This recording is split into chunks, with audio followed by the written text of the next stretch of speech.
സാമൂഹ്യ പ്രവർത്തകനായ സോനം വാങ്ചുക്കിന്റെ നിരാഹാര സമരത്തെക്കുറിച്ചും അദ്ദേഹത്തിന്റെ ആരോഗ്യനിലയെക്കുറിച്ചുമുള്ള ആശങ്കകളെക്കുറിച്ചും ശിവസേന എംപി സഞ്ജയ് റാവത്ത് പ്രതികരിച്ചു.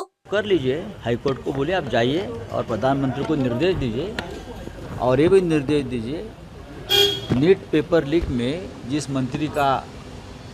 मंत्री की जिम्मेदारी है उनका इस्तीफा लेकर ये अनशन छुड़वा दीजिए. പ്രധാനമന്ത്രിക്ക് നിർദ്ദേശം നൽകാൻ ഹൈക്കോടതിയോട് പറയൂ.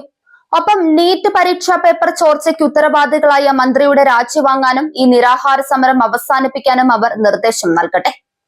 ഹൈക്കോടതിയുടെയും സുപ്രീം കോടതിയുടെയും നിർദ്ദേശങ്ങൾ നമ്മുടെ സർക്കാർ അനുസരിച്ചെങ്കിൽ രാജ്യത്തിന്റെ മുഖച്ഛായ തന്നെ മാറുമായിരുന്നു.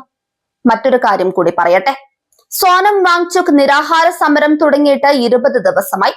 അവിടെ മറ്റൊരു പെൺകുട്ടിയും ഇരിക്കുന്നുണ്ട്. 20 വയസ്സുള്ള ഒരു പെൺകുട്ടി അദ്ദേഹത്തോടൊപ്പം നിരാഹാരം അനുഷ്ഠിക്കുന്നു. അവളുടെ ആരോഗ്യനില അതീവ ഗുരുതരമാണ്. Bridal craft, the wedding mall, pan bazaar, Tirur.